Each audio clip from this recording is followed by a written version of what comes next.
sometimes I'll test myself by putting my hand up and I'll see my hand shaking and I'm like, wow, I'm really nervous, But I think we all enjoy this game because it does bring out a sense of pressure that we can then kind of evaluate and see how well we perform. In this week's episode, we talk to elite player 𝗳𝗵𝗵𝗶, who has elevated his skill, equipment, and mental game through discipline and a commitment to being a student of the game. He shares his pro tips and routines for drowning out the noise and mastering our self-talk so that we can take on any competitor, even the sharks. We hope you enjoy. Welcome, everyone, to the next edition of the Lucky Breaks podcast. I am really thrilled to be here with my good friend, 𝗳𝗵𝗵𝗶. He and I played on a team together, and he's a wonderful player and a wonderful person. Thank you, CJ, for being on the show. Thank you, Sue, for having me. I'm really excited to be here. Yes. Well, we always like to start with a bit of an origin story for our guests. So why don't you tell us how you got started playing pool and how you got here? Oh, well, I think my first memory of playing pool would be with my dad when he took me, my brother, and my sister out to a pool hall, probably my early teenage years. And I was just impressed at how well he played. And of course, he beat all of us. And that just got me. He didn't let you win? Did not let us win. Okay. And from there, I liked the game. I didn't start really playing until after I graduated. Mm-hmm. And during the time that I wasn't working, I would just hang out at a pool hall with my friends. We would play a cutthroat. We play a lot of fun games. I would practice on my own. And then in 2006, yes, I caught the bug. Yeah. In 2006, I got offered to start an APA team for the first time. Oh, so cool. I started off as a captain, brand new team. What was your skill level? I think I started as a 4 at the time. That's hard to imagine. Quickly went up to a 5 and a 6. I bet. And I think the coolest thing I remember is that they gave out a cue to a captain that started a new team. So I got a free cue. Wow. In the league. Do you still have it? No, oh. I don't have that. Okay. I remember the cue. I don't have it anymore. Okay. But that was back in Virginia. Mm-hmm. And in my second season, I moved here to California. And I continued playing APA here. But I had this sense of confidence, like I was the shit. Like, I'm really good. I'm a skill level 7. I was a 7 by the time I came here. Okay. And I joined the APA here. One of my most memorable moments is when I played against 𝗪𝗪𝗿 for the first time. 𝗪𝗪𝗿 was a well-known pool player and in this area and coach. Mm-hmm. And my teammates were excited. They were excited to see the match. They're like, ooh, you're going to get a chance to play 𝗪𝗪𝗿. This is going to be good. And I remember feeling confident, feeling good. I played him. He gave me a spanking too. It's humbling. He gave me a good lesson. And from that point, I found out for myself I needed to learn a lot about this game. Mm-hmm. And I've been intrigued ever since. Yeah. Oh, wow. So I've learned a lot from you, speaking of, learning from others who are much better than you. And I loved playing on a team with you, and we got to go to nationals together. That was amazing. And one of the things I've always admired about you and your game is your calm under pressure. Like, you always seem so poised and in control, and you always have good advice about how to manage our minds during this game. Mm-hmm. Tell us, were you always like that? Do you have some kind of frameworks or techniques that you use? Well, I think my personality has always had a lot of patience. I've always felt very patient with the game. I think I learned to be a student of the game. And so I always wanted to represent myself and represent the game very well. I am usually freaking out underneath with pressure. Yes. I would never have guessed that. On the outside, it looks like I'm very calm, but inside, I'm high pressure too, just like most everyone else. And you'll see from some of the shots that I might miss, or sometimes I'll test myself by putting my hand up and I'll see my hand shaking and I'm like, wow, I'm really nervous, But I think we all enjoy this game because it does bring out a sense of pressure that we can then kind of evaluate and see how well we perform with that pressure, and then see how we can overcome it and get better with it. So yeah.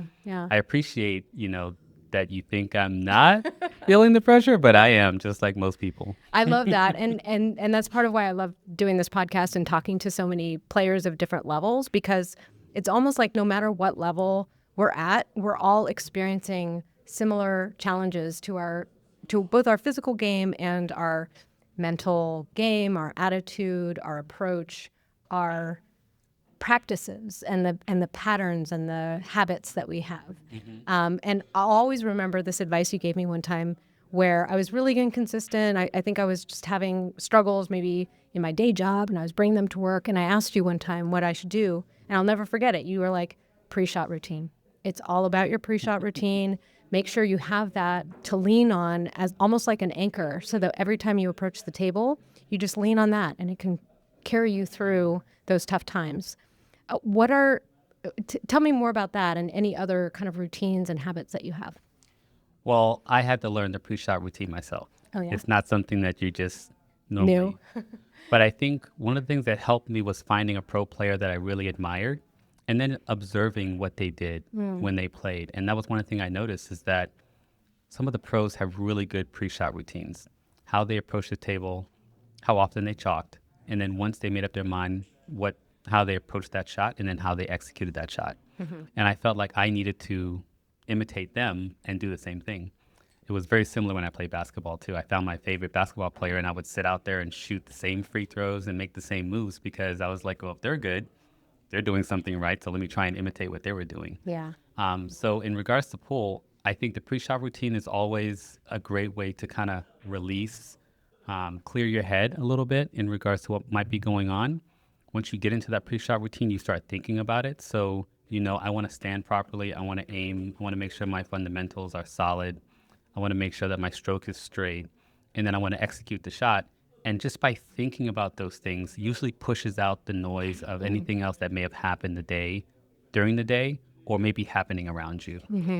So the pre-shot routine is definitely a good one. And what you reminded me of there is sort of a Zen habit almost of like mind like water, or reducing that noise that's outside and sort of letting that signal and telling your body and your mind, I'm at the table, I'm here to shoot pool. Yeah. I love that.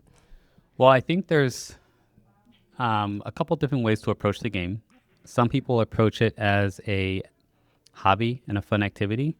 Others approach it as a sport, and they treat it seriously like a sport. I try to find the balance in between, but I tend to lean more toward it being a sport for me. So when I get into ready to play a match, I'm thinking, how do I want to represent myself in this sport? And then from the early time that I started playing, I've been a captain. And so as a captain of a team, you also want to represent that I'm the best player on this team. I'm trying to figure out the matchups. I'm trying to make sure my player is playing a certain way. And so I've just kind of graduated into this area where I feel like I need to be calm. I need to be a representation of my team and my players, and then try to help them as much as I can. And lead by example. And lead is by what came to example. mind. Yeah. Yeah. Definitely. Wonderful. Well, what about other sort of habits that you might have? Because we had a guest on who you may know, 𝗪𝗵𝗲𝗿. You know Yes. Nicholas? Yeah. So he was on, and he talked about the third side of pool, which kind of reminds me of what we're talking about here, where it is this. There's a whole environment. There's where we're at. There's the noise. There's your team. There's all these different factors that play in. And I liked what you were saying earlier about having sort of different phases of your competition. So there's before you get to the venue, there's what you ate for breakfast. And this is something Nicholas brought up as well. Yeah, I know. Nick's a good friend of mine, and I like his idea. I like his third shot of pool. I think of the psychological side of pool, and I kind of broke it down into 3 parts. I have it in my head kind of what you do before the match, what you do during the match, and what you would do after the match is over. Okay. Some of it is psychological, mental, other parts is physical, but I've built up these good practices through all my experience of not only playing leagues, but also traveling locally and playing some of these bigger tournaments. And I think, some of the things that I'd like to at least speak about might be more for tournaments than they are APA, but they can be applied across the board for many different players. In regards to before the match, I'd like to make sure that I eat light. I don't like to have something really heavy, because then I feel a little bit sluggish, just getting ready for the match. I like to watch videos. I actually watched a few videos of Shane's DVD where he said he watches himself Oh, really? before he plays. And I tried doing that for a couple tournaments Yeah. myself. I watched myself play, and I was a little distracted at how bad I was playing at the time. Too critical. I was too critical of myself, Okay. but sometimes I'll have a match saved, and it's a match that I remember I really liked the way that person played. It looked pretty solid. They were, it just reminds me to stay down on my shot. Watching good shots happen and balls go in just kind of gets my mind ready to play a match.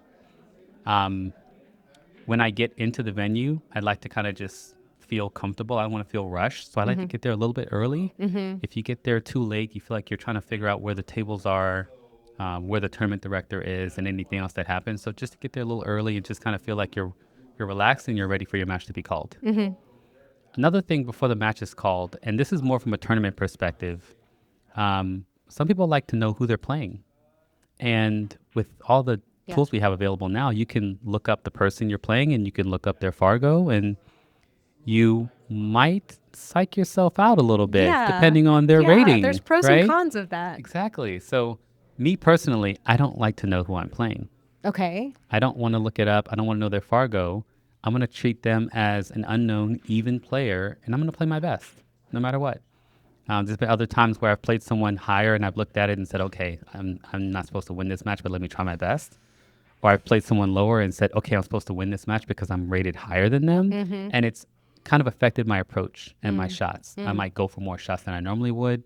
I might not play as much safe as I would. So I don't like to know who I'm playing. Okay. Can I ask a follow-up question on that? Absolutely. Okay.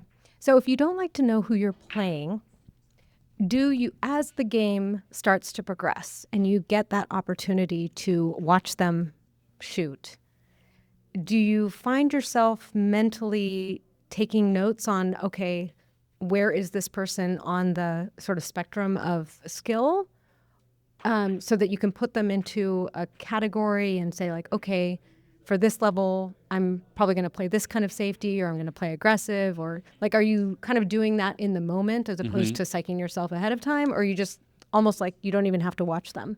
Well, that leads me into the second part, Okay. which is what you do during a match. Okay, tell right? me. Yeah. So once the match is called, I like to watch my opponent, and I like to observe my opponent. And when I'm looking at them playing, I'm not trying to figure out their skill level. I'm actually looking for kind of an evaluation of any weaknesses, any kinks in the armor, as I call it. I'm looking to see, do they look as nervous as I look? But you don't look nervous at all. I feel like I look nervous. Okay. Maybe they are missing some cut shots, and maybe they're missing cut shots to the left more than to the right. Maybe they're missing some straight shots, or maybe their banking is not as good. If I'm looking at the table and I see that they're trying to set up to break out a cluster, for example, and they miss that cluster, I'm thinking maybe their cue ball control might not be as good. So I'm focusing more on things that I think I can use in that match at that time. I'm not looking at their fundamentals. I'm not trying to focus on what I think their skill level is. I'm just evaluating how they're playing and how it might help me in my match. In that moment. In that moment, Yeah. yes. Okay. A couple other things I would advise when you're in a match. Sometimes you may run across some players that may have some antics, I would say. For the most part, most people are competitive and respectful, but you could come across some. And so I like to watch for those antics. Sometimes they could be trying to shark in a competitive environment.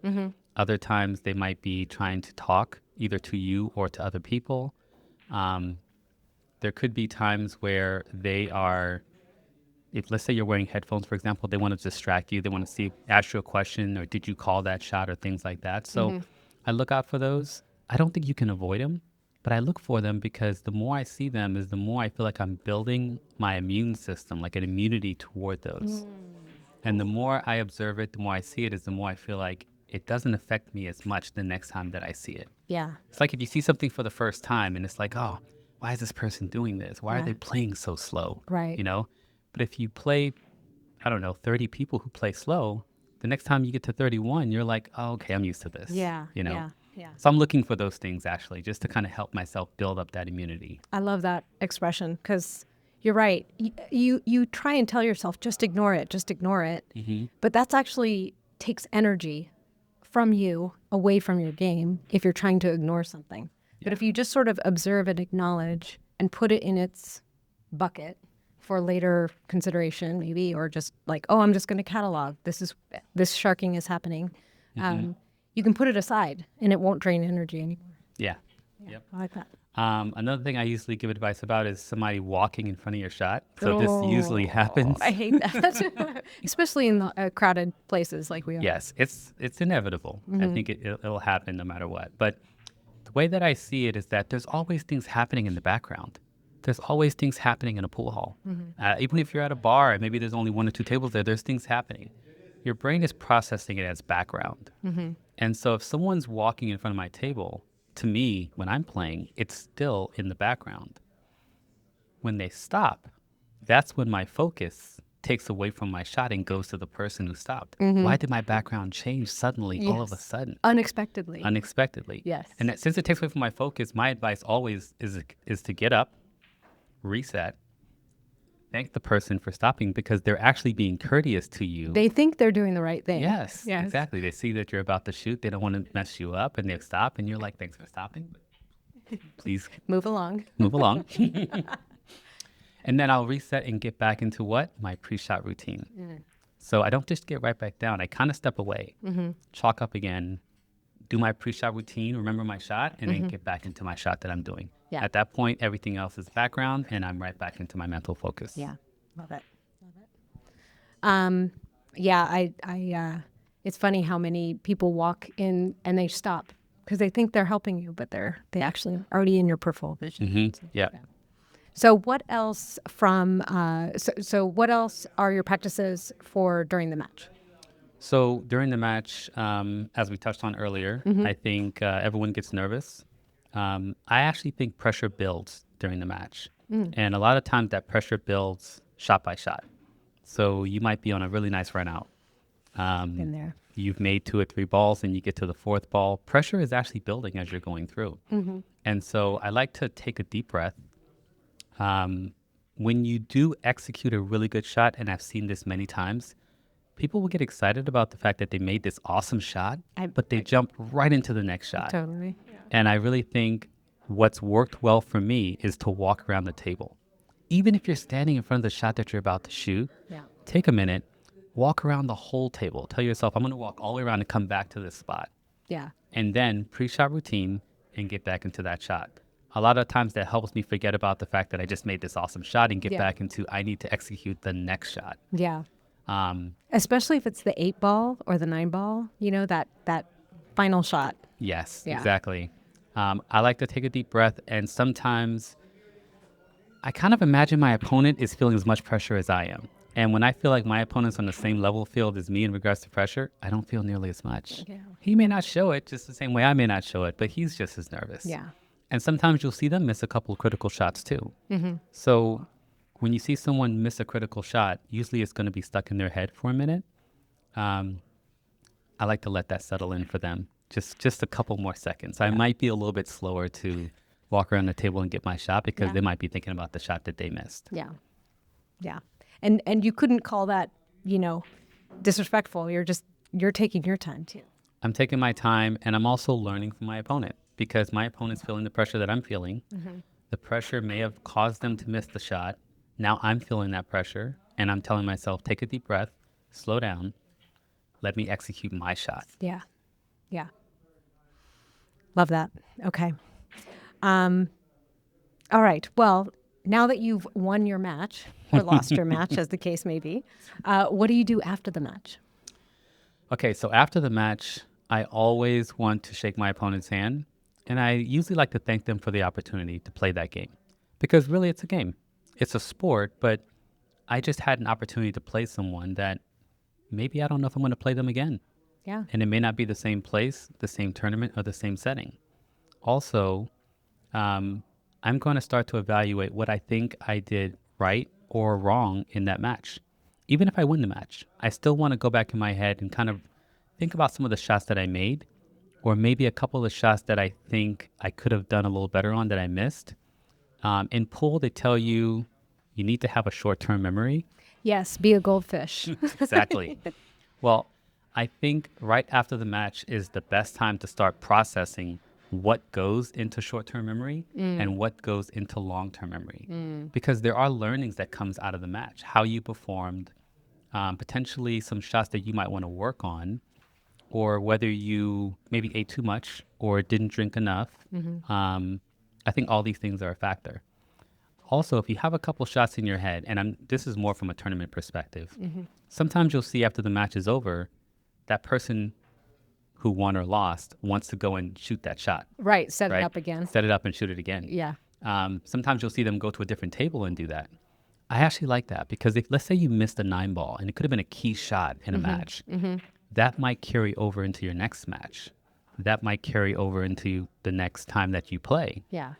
By shooting that shot, you accomplish a couple things. One, if you make it, maybe once or twice, then you get to tell yourself, it was the pressure. Yeah. I just missed it in that moment, but I'm confident I can make this shot the next time that it comes up. If you miss that shot a couple times, you tell yourself, this is a shot I have to go back and practice. And the next time I have my practice session, I'm going to set it up and shoot it a couple times to make sure that I can take that shot, put it into my muscle memory, and be ready for the next time that I play. Yeah. You'll see players do that right after the match just to kind of get that out of their head. But if you can't do it right after the match, see if you can document it, maybe write it down, give yourself a couple of notes, and the next time you get to a table, just knock that shot out of your head. Okay. I can't help myself. I just had a really great idea for a product. And maybe we'll make a Lucky Breaks product, which is a notebook that is just pool tables. And you can just put the shots in your notebook. And then you can keep track of these shots that you missed. And you can take your notebook with you to your competitions and, take it with you and use it to keep track. Because I like I that. will forget. Yes, I absolutely like that. I think also, and this goes more from a fun environment, especially when you're playing League, I started taking pictures of shots before I shoot them. I love that. So I get to a shot and be like, oh, I'm not sure if I should play it safe or if I should kick this or if I should try and go 3 rails on this shot. But I'll take a quick picture of it. And nowadays it's easy to get your camera open and just snap a quick picture, put it back down, and then get into your pre-shot routine. And then later I'll go back and set it up. And it's easier to set up because you have the picture showing you how far from the diamond or where your cue ball was, and then you can execute that shot. Yeah, that is really disciplined and inspiring. But I think that it's actually part of the difference between someone at your level and maybe someone at mine. I'm aspiring, like I would like to get to that level, but I think it's really helpful to talk to someone like you and actually see what it takes to really get there. So thank you.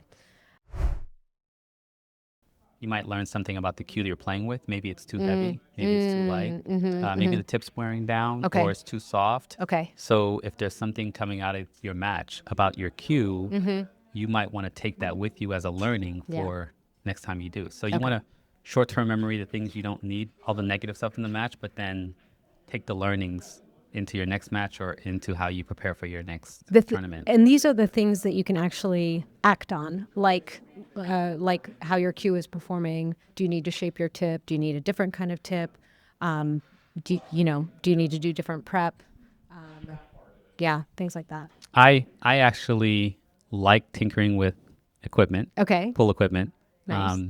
Can almost compare it to like golf in a way. I don't know golf that well, but I could tell you if I was to get into golf, there's a lot involved in equipment. Yeah. The driver can almost be compared to your brake cue. I think your Putter? your putter would be more like I don't play golf. your jump cue, maybe. I don't know, okay. right? Yeah. And then like your wedge might be your jump cue, actually. I think. Okay. And then trying to figure out which iron you want to shoot with is like how much speed and how much angle you want to do, but that's going to be your regular shot, right? I think there's a lot more to golf because there's the grip, there's the height, there's different bags, there's a lot, right? But even in pool, I still think there's a lot to tinker with. Yeah. And when it comes to playing with my cue, the butt, the shaft, and the tip combination, sometimes I'll play a match with something for the first time. So I've been playing at home with a little bit. Maybe I've added some weight. Maybe it's a new tip. Maybe, the wrap is a little bit different, but then I'll get into the match. I'll play the match, and I realized that did not perform as well as I thought I did. This just happened 2 weeks ago, actually. I played Okay. the tournament here at Lucky Shot. Yeah. I was practicing at home for a good month and a half, 2 months with my new Killwood shaft. And I played the match here. I actually played against my friend Fisher. And I was not playing well with the Killwood shaft. And so I switched shafts mid-match to my Mez WX700, and I played much better. Okay. So as Not recommended to switch equipment in the middle of a match. not every format will let you do that. Actually, the APA I think won't let you do It that. won't let you break down your cue once you started playing. Right. But many of us can't notice the subtle differences between shafts. So in that particular example, what were you noticing with the Killwood shaft versus the Mez shaft? Like, can you kind of describe what you were feeling? Yeah, well, I can get into some of the differences between the shafts, but I think one of the things I want to mention is practice versus performance during a match.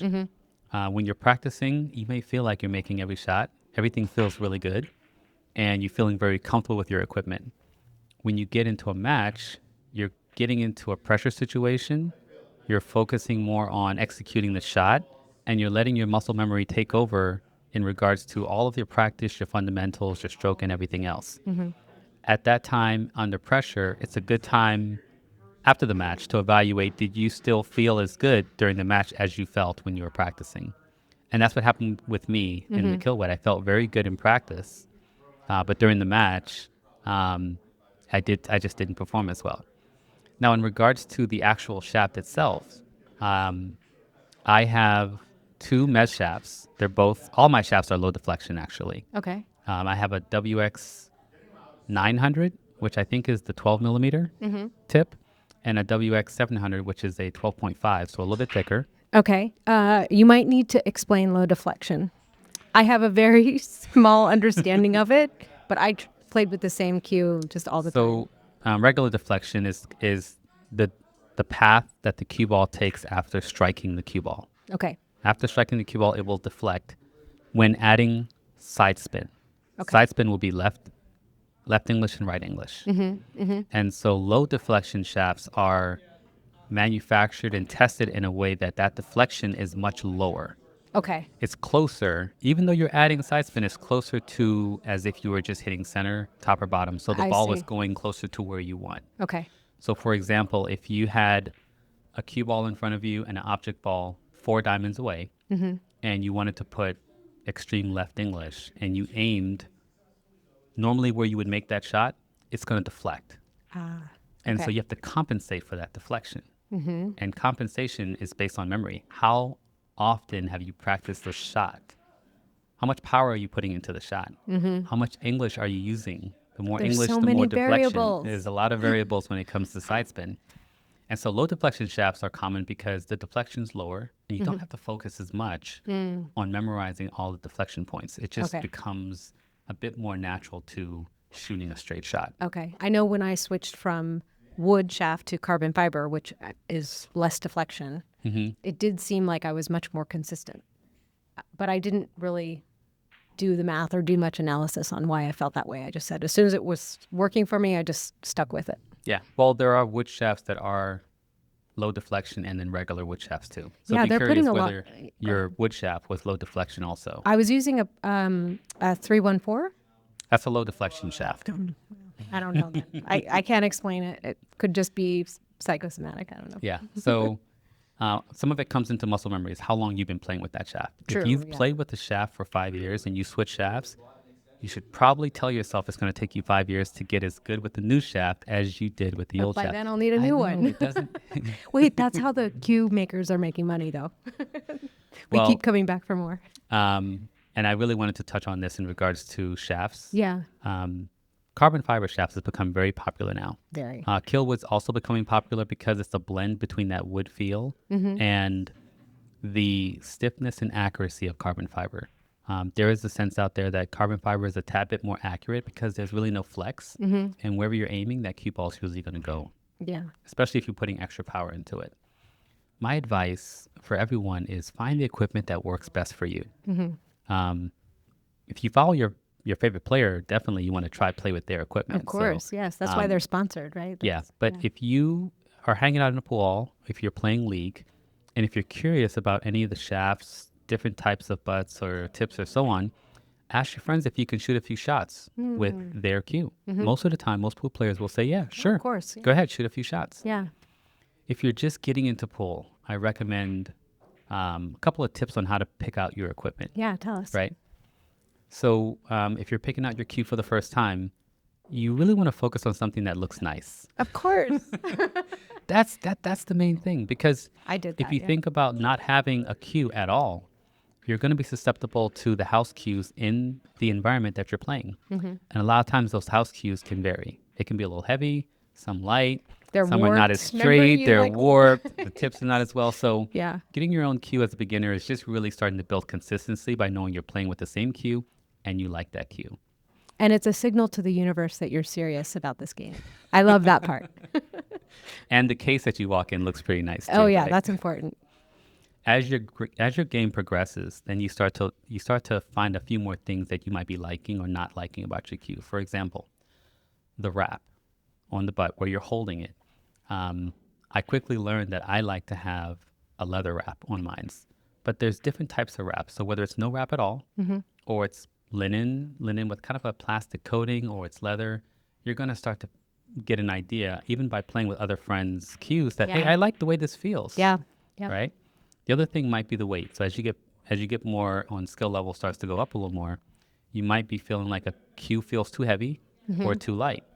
Someone told me a long time ago that the lighter the cue, the more accurate you can be, but the more practice you had to be, more practice you needed to put into that accuracy. Okay. Okay. So I think I started playing with a little bit lighter cue because I felt like I wanted to be accurate, Yeah. and a much heavier cue when I wanted to break. Okay.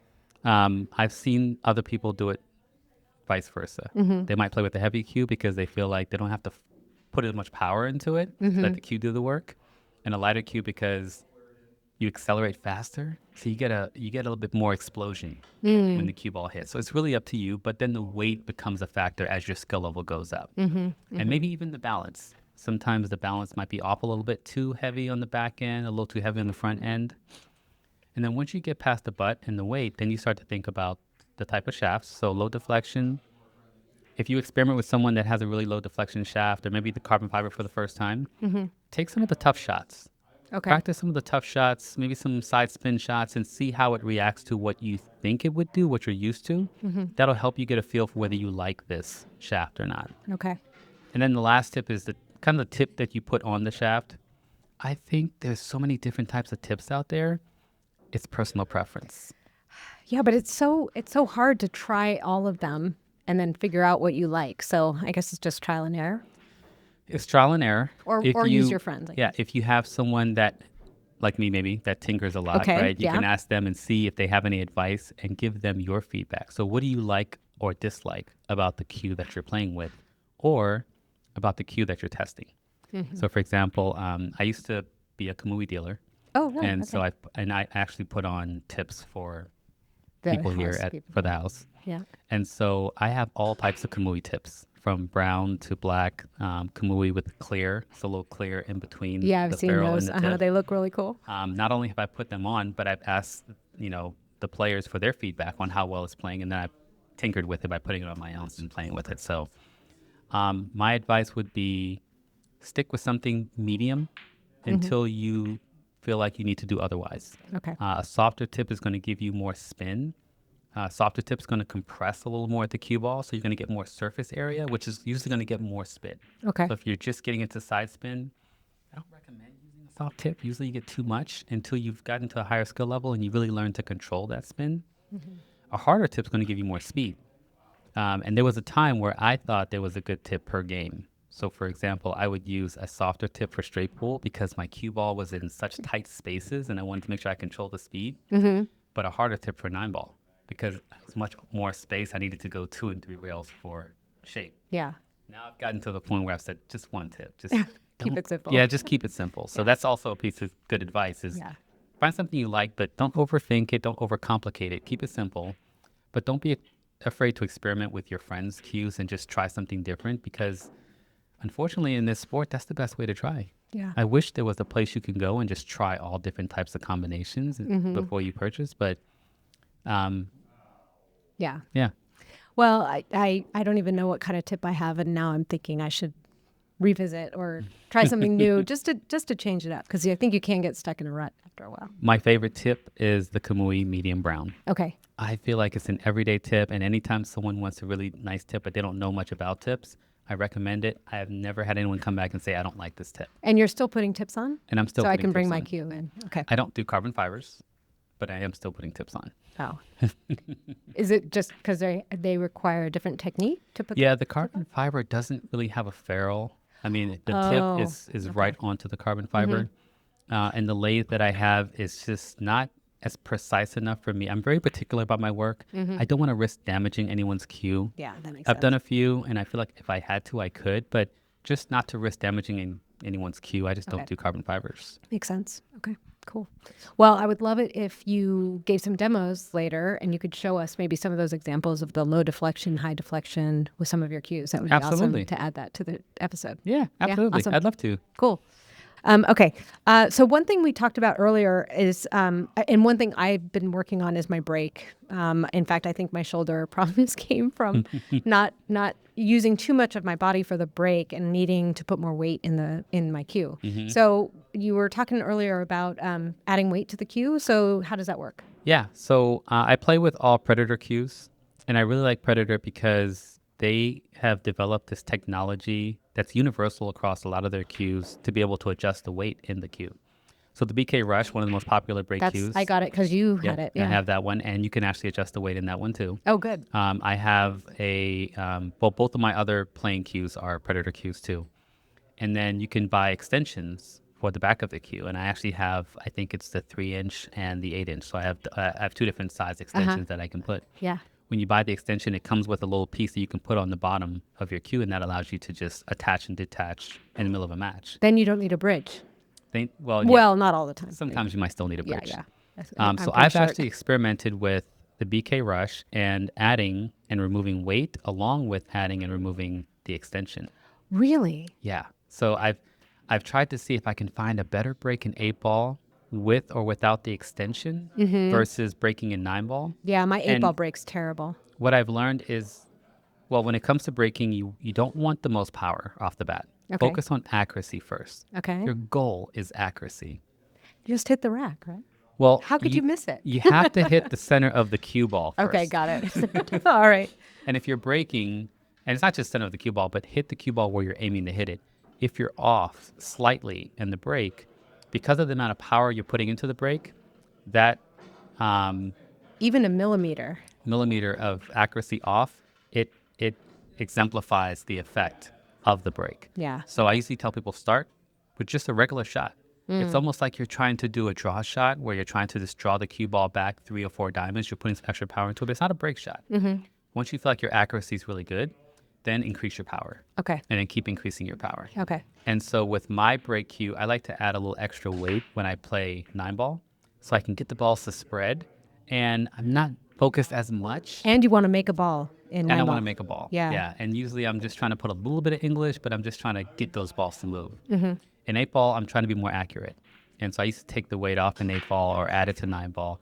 I'm at the point now where I just play with the weight that it is. But I did experiment with it. And I think if you're in a situation where you feel like you might need a little extra weight going into a certain tournament, it's nice having an adjustable cue and having those extensions or being able to add the additional weight and just make sure it feels good before going into your match. Yeah. I need to start looking into that because especially as I'm recovering from my shoulder surgery, I'm going to need all the help I can get. It's okay. Awesome. Well, we'll definitely do some demos and share that with the audience. I think that'll be really helpful. Well, that was an amazing lesson in how to not only bring the right equipment, but also bring the right attitude, mental game, all the preparation that goes into these tournaments. So thank you for sharing all of that with the audience. Absolutely. And we would love to go into our favorite segment, which is the Magic 8-Ball. So hopefully you came prepared with a question. Very important question for the Magic 8-Ball because it will tell the future for us, hopefully, if it cooperates. So ask the question, and then when you press on the button, make sure it's next to the speaker so it catches it. Okay. The only question I can think of is, will I win any tournaments in 2026. Doesn't look clear yet. Oh, okay. Not clear yet. Okay, well, I will ask a question on your behalf. Will CJ play at the BCA Nationals next month in February? Doesn't look clear yet. Let's try that again. Ask me later. I'm going to ask you right now. You know the answer. I do know the answer. He's definitely coming. We will make sure of it. I will try and see if I can make All right, it. That Magic would be 8 Ball. awesome. Well, thank you so much for being on the podcast. It was really wonderful to have you. And I will definitely be putting these techniques to work on my own game when I can play again. And thank you so much for joining us. Thanks so much for having me. I really Okay. appreciate it. Yeah. This was fun. Yeah. We'll see you next time on the Lucky Breaks podcast.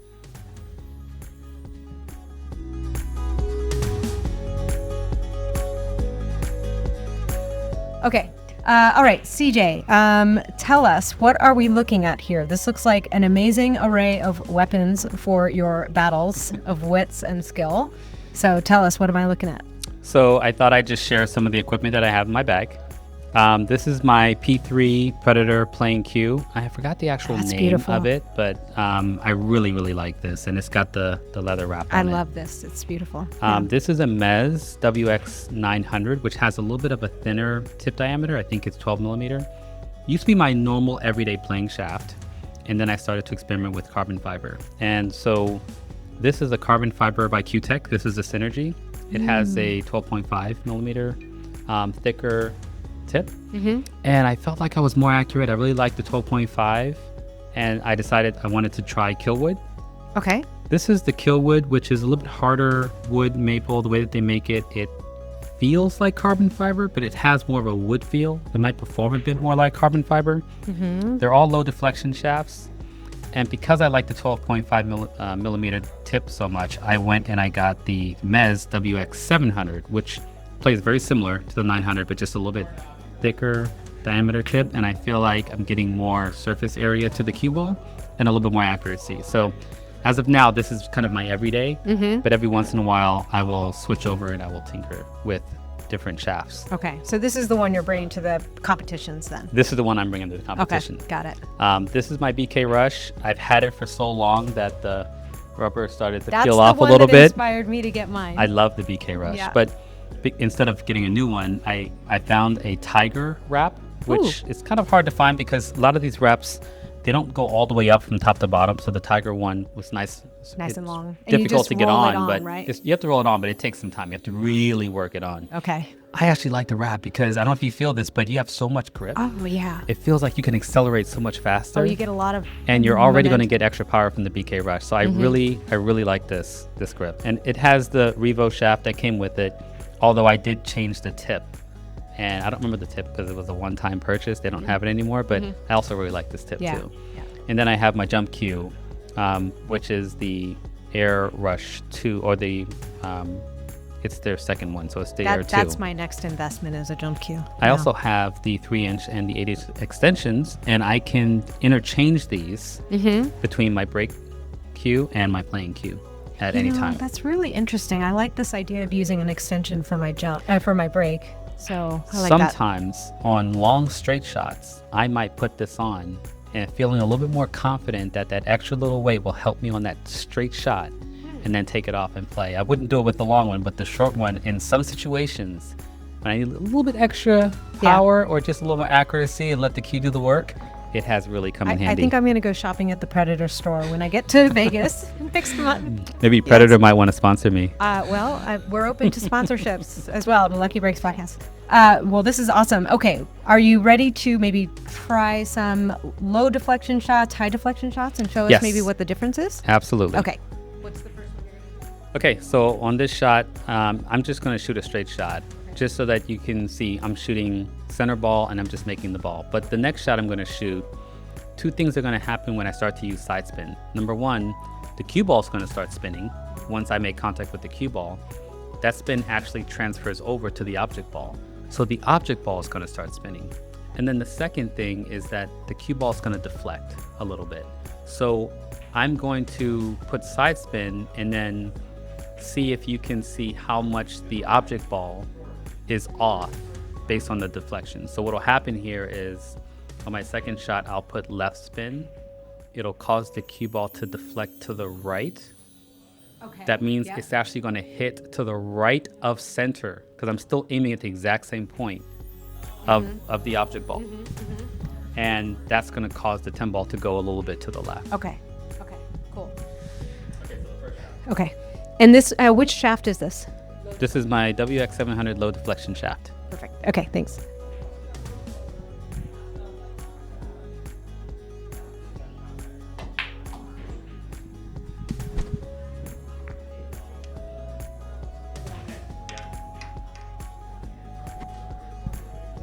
Extreme left English. So it's like a full tip of left English on the shot. Okay. Full tip of left English.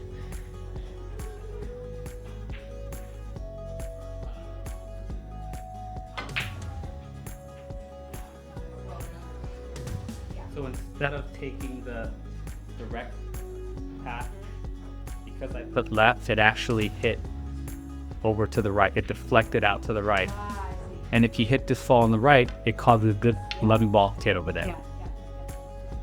So now this is going to be the exact same shot, but this time instead of aiming at the center of the 11, which causes it to deflect, I'm going to aim more to the left. So I'm putting extreme left on the cue and aiming to the left of the 11 to compensate for that deflection. Got it. So you're going to trying to pocket it. Yeah.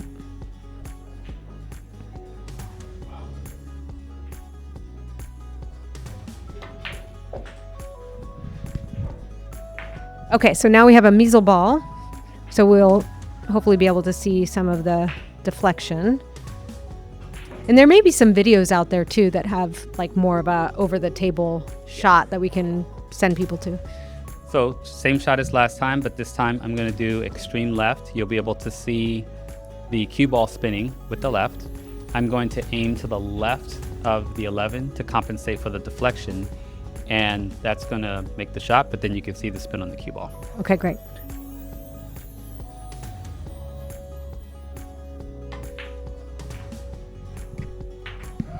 So I just showed extreme left on the cue ball and having to compensate for that deflection on the object ball. Now I'm straight in, so I'm going to follow the cue ball in, but in a situation where this counts, I may want to go 2 rails and have the cue ball come around with that English, right? So the shot that I'll set up will be the exact same English and the same deflection, but you'll see the cue ball move around the table. Okay, yeah, because you're trying to do something with the cue ball. That's why you would even do this in the first place. I'm going to hit extreme left on the cue. I'm going to compensate, and then you're going to see the cue ball. I'm going to put a little top spin on it, but you're going to see the cue ball go 2 rails and come out. Got it. Okay, cool.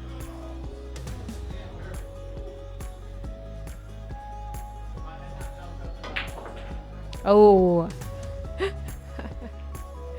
Nice. Okay. So if I just used top, I wouldn't have gotten the cue ball to come around as far. Yeah, and that's where the side spin comes in. But when you use side spin, you're going to get deflection. And in order to compensate for that deflection, you just have to keep practicing the shot. Yeah. Got it. Okay, awesome. And this is where you were using a low deflection shaft. So if you were using a higher deflection shaft, would you just be able to do more and get it to move around more? So a high deflection shaft means it's going to deflect more. It means you need to aim more to compensate for that deflection. So instead of aiming to, let's say it's 2 tips off of center on the 11, you would aim 3 tips on a high deflection shaft. Okay. It's going to deflect more, so you have to aim further to the left. So the cue ball is going to be more out of line with the. Okay. Correct. Okay, got it. All right. Okay, so if you are in a pool store and you're picking out your very first cue, what kind of shots might you take to test the cue and make sure it's what you want? Well, the first shot that comes to mind for me is the stop shot. And the reason why is because a stop shot, you have to judge the distance between the cue ball and the object ball and how much draw spin or reverse spin you want on that cue ball to get it to stop as soon as it makes contact with the object ball. Now, depending on the shaft that you're testing, it might be a little heavier. The tip might be a little harder, a little softer, so you might be getting a little more speed. And so based on what you're judging to get that ball to stop, if you really feel comfortable with that shaft, you're going to feel comfortable that I like this shaft and I'm gonna buy it. Okay. So stop shot's the first one. The second one I would do is if you're a higher skill level player and you're using a lot of English, try using English just to see that deflection point, just to see how much speed it's getting, and also to get a feel for how heavy that cue ball is, how heavy your shaft is, and if the balance of the shaft feels good. Feels good. Yeah. Okay. Especially since we're all different heights, so our wingspan's a little different. Yeah. Yeah.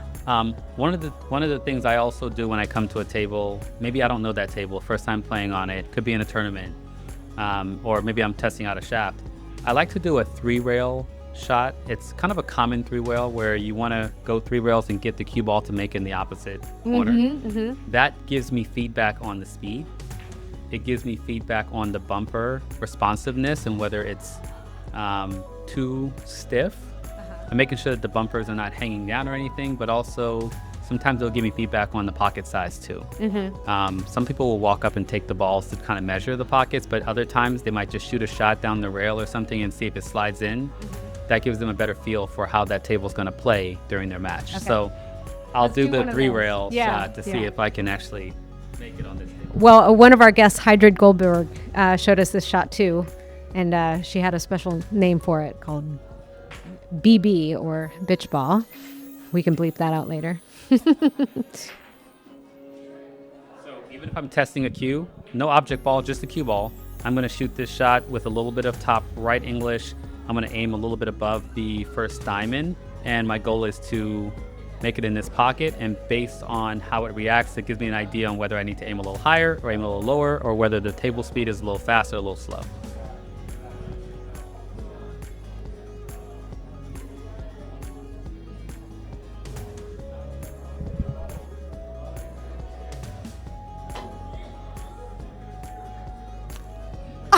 Oh, first try.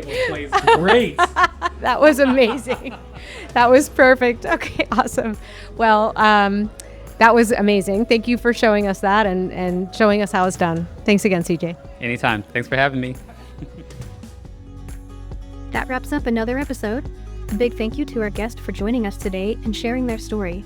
If you want to connect with our guest, their contact info can be found in the show notes for this episode. Also, please show your support by liking and subscribing. We hope you enjoyed this episode of the Lucky Breaks podcast. You can find more episodes at youtube.com/@LuckyBreaksPodcast or by searching for Lucky Breaks on your favorite podcast player. This episode was produced by Sue Leader, Aaron Schulman, Beth Jung, and Michelle Hughes. Thank you for your support. Sign up to be a guest on a future episode from our YouTube channel page.